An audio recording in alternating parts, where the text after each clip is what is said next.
With the threat of World War II looming over Europe in 1939, Wilhelm Reich immigrated to the United States. Reich was among scores of other Jewish intellectuals who had fled Europe and sought refuge in New York City's new school for social research, known as the University in Exile. After it had been rejected in Europe, Reich believed his sexual revolution would find more fertile ground in America. Throughout the 40s, Reich would arrange for many of his earlier works to be translated into English for the American audience.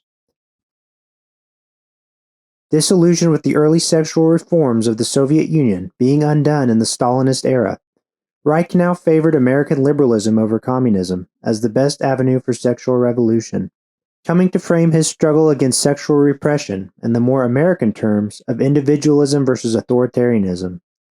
Freedom. That is what our forefathers wanted. Of course, there are other forms of government, such as plutocracy, meaning government by the plutocrats or the very rich. They didn't want that, and we don't want it either. There's autocracy, government by autocrats or dictators, and we certainly don't want that at any price. Believe you me, Sarge, when I get back home, I'm going to declare my independence first thing every morning. I'm going to work wherever I want to, and nobody's going to tell me different. I'm going to go to any church I pick out. Nobody's going to stop me. I'm going to have my say on every doggone thing that goes on in town, and nobody's going to shut me up. I'm going to vote the way I want to, and think the way I want to. Yep, that's the way it looks to me from this distance. America's on the road, and what a sweet one. Accordingly, openly Marxist language in Reich's works was revised for the American editions. Terms like communist were replaced by progressive, and class consciousness became social responsibility. Soon after arriving in America, Reich became convinced that he had discovered orgone energy, an unknown, omnipresent energy to which Reich attributed the healing powers of the orgasm, and that he later claimed could be channeled through radioactive orgone accumulators into cures for all illnesses, as well as fired through cloudbuster cannons, which could both control weather and defend Earth from hostile UFOs. In light of a national conversation arguing for the Freudian upbringing of children in the post-war era, Reich would take steps to bring his sexual revolution to the children of America. In 1950, Reich would open his Orgonomic Infant Research Center to conduct sexual experiments on children in order to pioneer the best methods of sex-positive child upbringing for the prevention of authoritarianism. The center was located in Reich's basement, where children were made to strip naked and be inspected by Reich and an audience of around 30 social workers, nurses, and physicians. The center was run by Albert Duvall and his assistant Michael Silvert, who would lead the team of Reichian psychoanalysts in the repeated, long-term torture and rape of the child patients. In just one example of this horrifying abuse, a 5-year-old girl was raped by Silvert with the knowledge and cooperation of her own mother. One mother reported the child sex racket being run at the Orgonomic Infant Research Center after her 5-year-old son was taught to masturbate by the staff, leading to an investigation by the Department of Education of New York City, and a warrant for the arrest of Albert Duvall for his crimes against children. However, the case against Duvall was dropped after Reich agreed to close his infant research center, and the scores of child victims would never receive justice. Duvall would move to California and set up a practice in Los Angeles, where his systematic abuse of children would continue for decades. Was Reich a pedophile himself? When Reich's daughter Eva was around 3 years old, he would watch through a keyhole as her and a male playmate of the same age laid down for nap time, wanting to see who took the initiative for sexual play, and was disappointed when the children only giggled and went to sleep. Reich's own daughter Laura would describe her relationship with her father by saying, "I think he was a sex abuser. I didn't trust him. He was a very dangerous, difficult man, and I think he was sexually unreliable, and I wouldn't be surprised if he molested my sister. I didn't want to spend the night at his house because I thought he would be sexually promiscuous with me." He was really a sex abuser. While they had previously evaded any criminal charges for running a child sex ring, Wilhelm Reich and Michael Silvert would be sent to federal prison in 1957 after violating an FDA injunction against fraudulently selling Reich's miracle cure orgone accumulators across the country. Reich would be found dead in his cell months later. Despite being a mentally ill, child-grooming Jewish sex abuser who believed he was single-handedly defending Earth from alien invasion, few people have had as much influence on the sexual morality of modern America as Wilhelm Reich. In the post-war era, Reich's work would quickly become popular among the American intelligentsia. Chief among Reich's American disciples was Jewish professor Paul Goodman, who made no secrets of his bisexual affairs with his students and his love of raping boys. Goodman would introduce Reich to the Jewish Bohemians of Greenwich Village, where he came to be seen as the leader of a revolutionary sexual movement, and would greatly contribute to the sexual hedonism of the beatnik movement. In 1945, beat writers Jack Kerouac and Allen Ginsberg would be introduced to Reich by William S. Burroughs. In 1947, Ginsberg would write to Reich about his unresolved guilt feelings over his homosexual affairs, and Reich would refer him to be analyzed by a member of the Reichian inner circle. Ginsberg would go on to become a celebrated Jewish poet, countercultural figure, and prominent advocate of pedophilia. In a 1962 essay, which invokes Wilhelm Reich, Ginsberg would write, "Prepubescent boys and girls don't have to be protected from big, hairy you and me. They'll get used to our lovemaking in 2 days, provided the controlling adults will stop making those hysterical noises that make everything sexy sound like rape." This is the poet Allen Ginsberg. In 1984, Ginsberg would become a proud member of NAMBLA, the North American Man-Boy Love Association, which advocates for the abolition of age of consent laws and the legalization of sex between adults and children. In her memoir Heartbreak, radical Jewish feminist and acquaintance of Ginsberg, Andrea Dworkin, would describe how Ginsberg's stance on pedophilia was not just empty rhetoric. Dworkin would write about a confrontation at her godson's bar mitzvah, where Ginsberg was exceptionally aggressive about his right to rape children and his constant pursuit of underage boys, arguing that all sex was good, including forced sex. By the time Wilhelm Reich landed in America in 1939, his sexual revolution had already begun to take root. 4 years earlier, in 1935, Indiana University biology professor Alfred Kinsey had given a lecture to the university's faculty, in which he decried the widespread ignorance of sexual structure and physiology that he believed plagued humanity. This would be the beginning of Kinsey's public career in the research of human sexuality. Like Reich, Kinsey had been exposed to sexuality in his childhood, which ultimately led to his lifelong obsession with sex. His homosexual encounters with other boys directly contradicted his strict Methodist upbringing, and he would come to blame Christianity for suppressing what he believed were completely natural and healthy desires. In the 1910s, Kinsey would receive college degrees in biology and psychology, and by the 1920s had immersed himself in the work of Europe's sexologists, including Sigmund Freud and Magnus Hirschfeld. As a closeted homosexual, Kinsey would share Freud's open hostility to Christian sexual morality. In his first public lecture on sex in 1935, he would use Freudian terms to argue, "There is abundant reason for placing the breakdown of our modern home at the door of the Christian church, and blaming Christianity for creating psychic conflicts of such magnitude as to constitute probably the most serious threat against the home." In 1943, Kinsey would write to Wilhelm Reich to request a copy of the recently published English edition of Reich's The Function of the Orgasm, and would subscribe to his Journal of Sex Economy and Orgone Research. While Kinsey favored the strains of Freudianism symbolized by Wilhelm Reich, which argued for sexual liberation, he felt that they were yet to be backed up with scientific evidence. Along with our increasing knowledge of hygiene and diet have come astounding advances in medicine and surgery. Just think, in my time I've seen the development of X-ray, radium, insulin for diabetes, and more recently the sulfur drugs, blood plasma, penicillin, to mention only a few.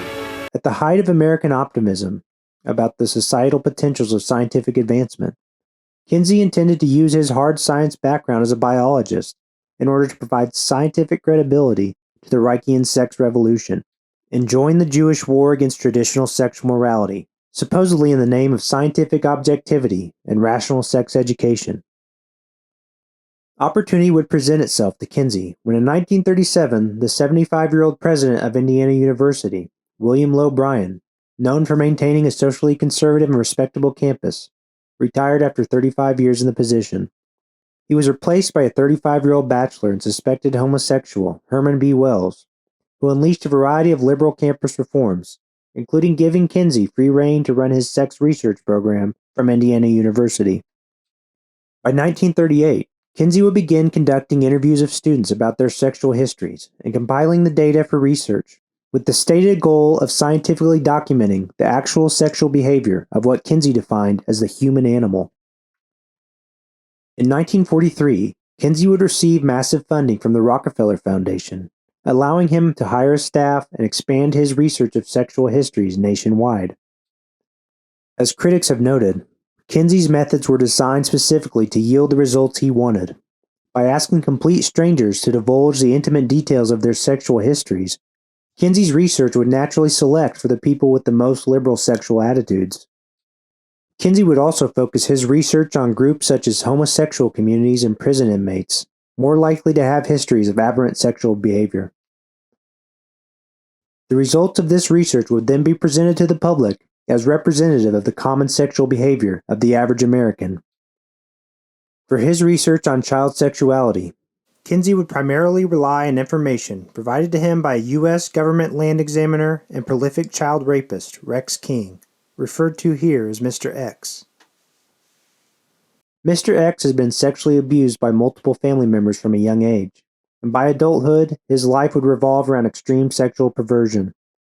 By the time Kinsey found him, Mr. X had committed sex crimes with many species of animals and had molested or raped at least 800 children, with his youngest victim being only 2 months old.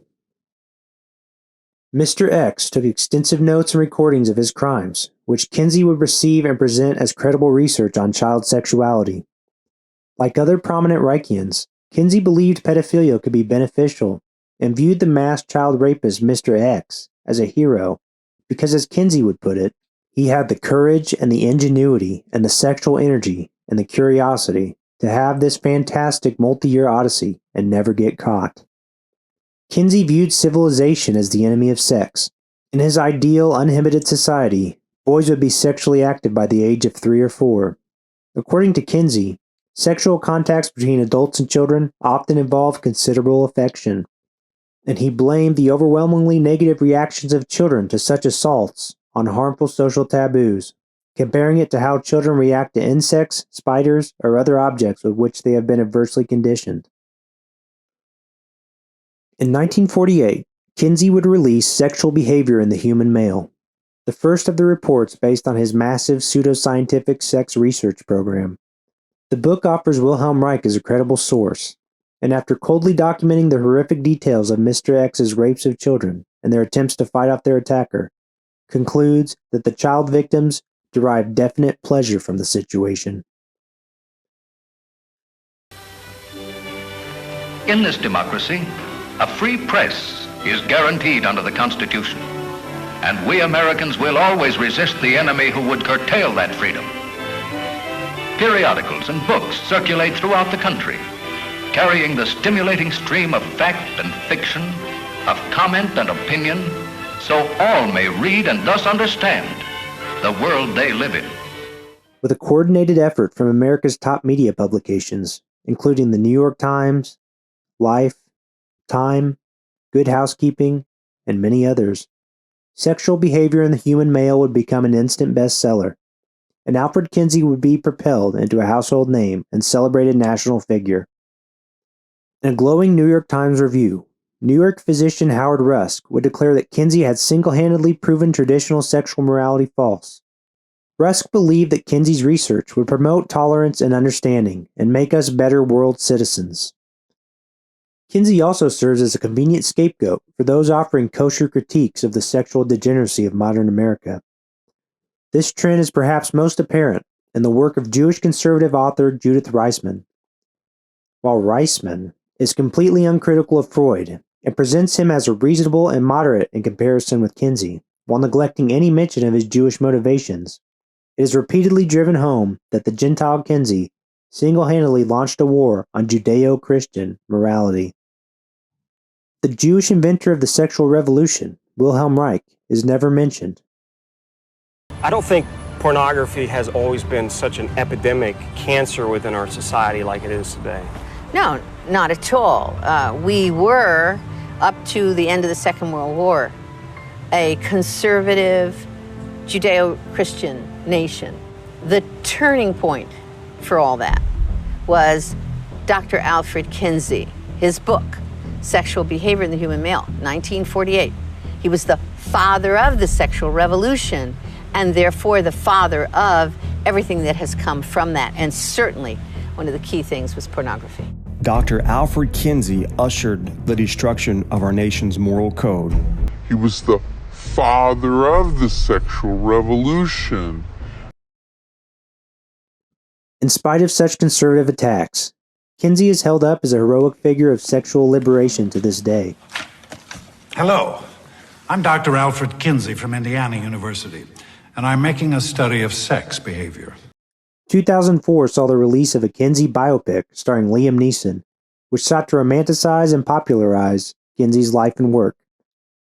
As his legacy, Kinsey left behind the Kinsey Institute, located at Indiana University.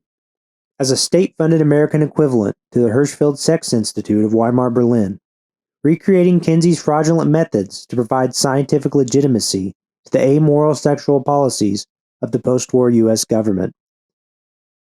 Institutional support of Kinsey, as well as condemnation by critics such as Judith Reisman, have both served to construct a narrative that Kinsey was the singular mastermind and ringleader of the entire sexual revolution. If Kinsey was the public face of that movement that we are all supposed to look at, what else was going on behind the scenes? In 1923, the Institute for Social Research was founded at the University of Frankfurt in Frankfurt, Germany. Originally intended to be named the Institute for Marxism, the Institute for Social Research, now commonly known as the Frankfurt School, consisted entirely of Jews from wealthy families, whose goal was an interdisciplinary institute dedicated to a radical dissection of bourgeois society, more specifically Gentile society. Original funding for the Marxist Institute was secured from the Jewish capitalist Hermann Weil, who at the time was the biggest grain merchant in the world. Weil, who was deeply concerned about the Jewish situation in Europe, was promised that the Institute would carry out comprehensive research into German anti-Semitism. The Frankfurt School was officially born, representing a joint effort of Jewish capitalism and Jewish Marxism to wage war on Gentile society on behalf of Jewish interests. Among the early contributors to the Institute's journal was none other than Wilhelm Reich, and the Institute would follow his lead in combining Freudian psychoanalysis with Marxist theory towards the radical critique of Gentile society and the patriarchal Gentile family as a breeding grounds for authoritarianism. The Frankfurt School would name this approach critical theory.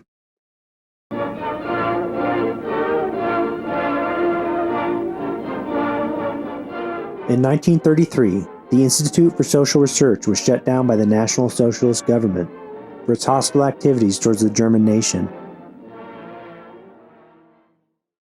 In 1934, the Institute for Social Research would relocate to Columbia University in the United States, where the Frankfurt School, led by Max Horkheimer, along with other notable members Theodor Adorno, Erich Fromm, and Herbert Marcuse, would apply their critical theory to American society.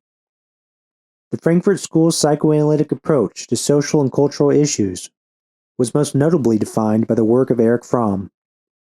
Born in 1900 to Orthodox Jewish parents in Frankfurt, Fromm's young adulthood was defined by intense study of the Talmud. He would discover and train in psychoanalysis at a psychoanalytic clinic in Heidelberg, which incorporated psychoanalysis with the observance of Orthodox Judaism, earning the nickname Therapeutic Clinic.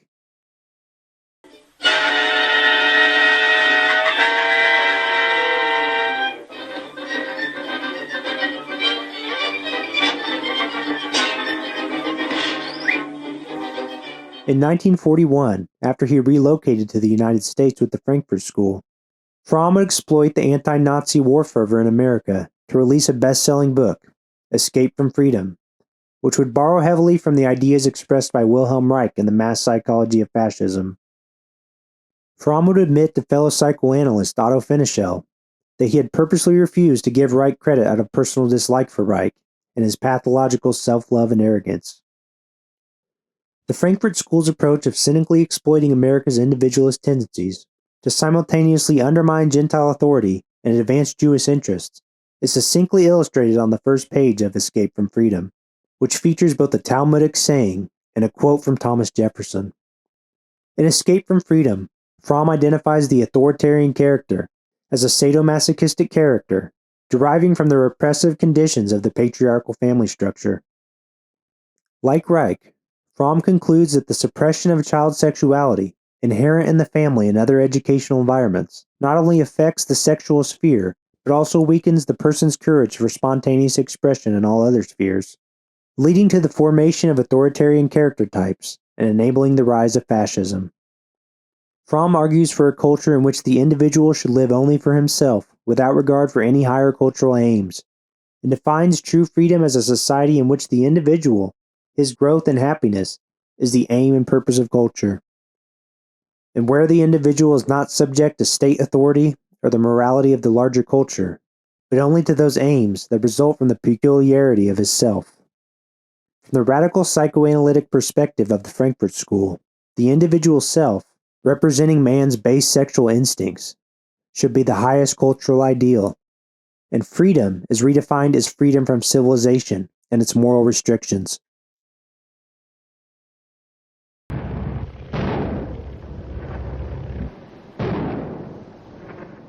During the U.S. war against Nazi Germany, several members of the Frankfurt School would be given high-level positions in the U.S. government. While building up the framework of the Office of Strategic Services, the predecessor of the CIA, William Donovan would approach the Institute for Social Research, seeking to recruit them for their expertise on Nazi journals and magazines. Franz Neumann of the Frankfurt School would operate as a Soviet spy inside the OSS until its dissolution in 1945. Herbert Marcuse, perhaps the most radical representative of the Frankfurt School, would serve in the OSS and then the State Department until 1951. By 1943, 6 associates of the Institute for Social Research were working in the U.S. government's war effort against Nazi Germany. It was in this context of anti-Nazi war fervor that the Frankfurt School's chief theoreticians, Max Horkheimer and Theodor Adorno, would shift their institute's focus toward the study of anti-Semitism, coming to see the Jews as the proletariat of world history and anti-Semitism as the world's greatest injustice. The Institute for Social Research would receive funding for a massive study of anti-Semitism from the American Jewish Committee, representing an organization of America's wealthiest and most powerful Jews. The Frankfurt School, who had spent decades posturing as faithful Marxists, working towards the dissolution of bourgeois society and an end to all forms of domination by those in power, were now willing to openly serve as agents of America's powerful Jewish elite. The American Jewish Committee would set up a scientific department to oversee the study of anti-Semitism, with Horkheimer as its director. Horkheimer and Adorno would get to work using psychoanalytic methods to portray anti-Semitism as a social disease, symptomatic of deep hostility against democracy, in order to produce propaganda pathologizing anti-Semitism. Adorno would write of his intention to include study on criminals and prison officers, so that the research would be able to transform itself directly into propaganda. If it could be reliably established that a particularly high percentage of criminals were extreme anti-Semites, the result as such would already be propaganda. I would also like to examine psychopaths in mental hospitals. This so-called research culminated in the release of The Authoritarian Personality in 1950, as part of the 5-volume Studies in Prejudice series, created by Horkheimer's department at the American Jewish Committee. While the focus of the project was anti-Semitism, the word prejudice was used as a euphemism, so that the project would have broader appeal to a Gentile audience. In the foreword to Studies in Prejudice, Horkheimer writes, "Our aim is not merely to describe prejudice, but to explain it in order to help in its eradication. Eradication means re-education. Once scientific understanding of prejudice was achieved, the educational remedies may follow logically." In the preface to The Authoritarian Personality, Horkheimer acknowledges Jewish psychoanalysts Sigmund Freud and Otto Finichel as predecessors in the study of the prejudiced mind, as well as the work of Jewish activist and author Maurice Samuel. Maurice Samuel is best known for his 1924 book, You Gentiles, an open declaration of war on the Goyim. The following quotes from You Gentiles, which Horkheimer and the American Jewish Committee did not view as the results of a prejudiced mind, gives us a deeper insight into the rabid hatred and fear of the Gentiles and their societies that motivated the work of the Frankfurt School, the American Jewish Committee, and other powerful Jewish organizations. Years of observation and thought have given increasing strength to the belief that we Jews stand apart from you Gentiles, that a primal duality breaks the humanity I know into two distinct parts, that this duality is fundamental, and that all differences among you Gentiles are trivialities compared with that which divides all of you from us. I set it down clearly that in this Western world there are essentially two peoples as spiritual forces, only two human sections with essential meaning, Jew and Gentile. I do not believe that this primal difference between Gentile and Jew is reconcilable. You and we may come to an understanding, never to a reconciliation. There will be an irritation between us as long as we are in intimate contact. These are two ways of life, each utterly alien to the other. Each has its place in the world, but they cannot flourish in the same soil. They cannot remain in contact without antagonism. They are enemies. This is the essence of our difference, that we are serious, you are not. In our life, the Jewish life, loyalty is unknown. There is no equivalent for it among our attributes. The mere fact that we have persisted for 80 generations in maintaining a racial and spiritual identity in the face of so much persecution, and more significant, of so much infiltration of blood, bespeaks essential discipline of amazing rigor and power. I have no doubt that when Germany and England and America will long have lost their present identity or name or purpose, we shall still be strong in ours. You have said we are not fit for civilization. We have not the ability to subordinate the individual to the community. But the fact is that we consciously despise the code itself. The whole game disgusts us, and your seriousness in it most of all. Foolish Gentiles, we say contemptuously. I say, therefore, that in the conflict between us, you have fought us physically, while our attack on your world has been in the spiritual field. Compared with each other, you are gentlemen, warriors, democracies. Set side by side with us, you are bullies and cowards and mobs. In vain do your quiescent majorities wash their hands. Their quiescence is their effective guilt. I care not that your minority struck the blow. I should not acquit the majority if I could give judgment and impose punishment. Our attack on you is only incidental to the expression of our way of life. You feel our disruptive difference most keenly, most resentfully, in our deliberate efforts to change your social system. We dream of a world of utter justice and God's spirit, a world which would be barren for you, devoid of all nourishment, bleak, unfriendly, unsympathetic. In everything we are destroyers. Our Jewish radicals are beginning to understand it dimly. We Jews, we, the destroyers, will remain the destroyers forever. Nothing that you will do will meet our needs and demands. We will forever destroy because we need a world of our own, a God world, which it is not in your nature to build. This Jewish spirit of destruction is quite apparent in the authoritarian personality, which applies Freudian psychoanalysis to white Gentile society in order to pathologize the behaviors which allows it to reproduce itself. The research is based on questionnaires filled out by white, native-born, Gentile, middle-class Americans, who based on their answers were scored on various psychological scales, including fascism, anti-Semitism, and ethnocentrism. It seems that the Jewish researchers did not see the hypocrisy in negatively judging the ethnocentrism of Gentiles as a project of the American Jewish Committee, an organization inherently based on explicit Jewish ethnocentrism.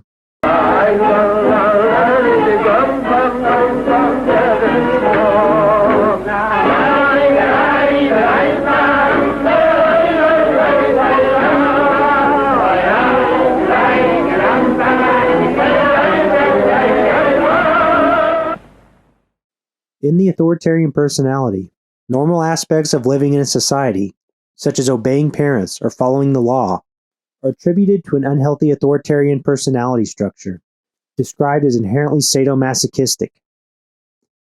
In this way, normal healthy behavior is associated with sexual perversion. while actual sexual perversions are normalized as the acceptance of instinctual tendencies. One item on the questionnaire used for the research in the authoritarian personality reads, "Sex crimes, such as rape and attacks on children, deserve more than mere imprisonment. Such criminals ought to be publicly whipped." Research subjects who agreed strongly with such a statement were determined to be exhibiting authoritarian aggression. It is to be expected, therefore, that the conventionalist who cannot bring himself to utter any real criticism of accepted authority will have a desire to condemn, reject, and punish those who violate these values. Those who oppose homosexuality or desire punishment for child rapists are classified as mentally ill sadomasochists, while the child rapist in this scenario would be viewed as exhibiting a healthy and mature personality structure by bravely acting on his instincts in defiance of established moral authority. After all, those who conform to this culture will be the most prejudiced. Like Erich Fromm and Wilhelm Reich, who are cited as influences in the authoritarian personality, the authors point to the family as the main source of authoritarianism. Submission to parental authority is closely related to submission to authority in general, and conversely, rejection of parental authority is related to anti-authoritarianism and anti-ethnocentrism. The authors of The Authoritarian Personality suggest that undermining the moral authority of the family is the most effective way to decrease authoritarianism, ethnocentrism, and anti-Semitism in the Gentile population. The authors conclude by labeling the authoritarian personality as a syndrome, resulting from a hierarchical, authoritarian, and exploitive parent-child relationship. In order to cure the disease of conformity to Gentile culture, institutions should turn to psychological techniques for changing personality, focusing primarily on child training, including the use of mass psychotherapy to overcome the psychological resistances of the book's subject, the white Gentile population.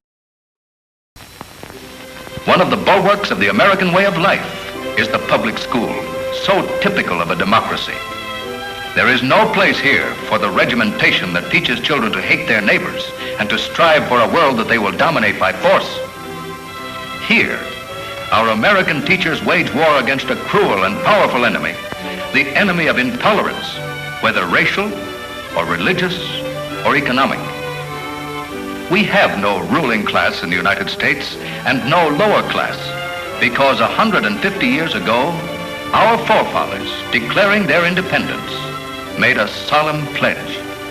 We hold these truths to be self-evident. We hold these truths to be self-evident. That all men are created equal. That all men are created equal. That they are endowed by their Creator. The authors of The Authoritarian Personality note that non-authoritarian personalities display a more pleasure-seeking attitude and care less about status and power than authoritarian personalities. This highlights a major motivation for the American Jewish Committee to work towards the mass production of such pleasure-seeking personality types. Members of America's Jewish elite had long expressed the need to control and neutralize the Gentile population. In 1925, Jewish writer Walter Lippmann, who was an advisor to Woodrow Wilson and is considered to be the father of modern journalism, would describe the American public as a bewildered herd who needs to be put in its place and be psychologically controlled by an unseen intellectual elite through the mass media. Sigmund Freud's nephew, Edward Bernays, who had moved to America in the 1890s, would apply Freud's psychoanalysis to American capitalism beginning in the 1920s, pioneering propaganda and public relations campaigns designed to bypass the rational mind and appeal directly to the unconscious sexual desires of American consumers. He said, we're losing half of our market because men have invoked a taboo against women smoking in public. Can you do anything about that? I said, let me think about it. And then I said, have I your permission to see a psychoanalyst to find out what cigarettes mean to women? He said, what'll it cost?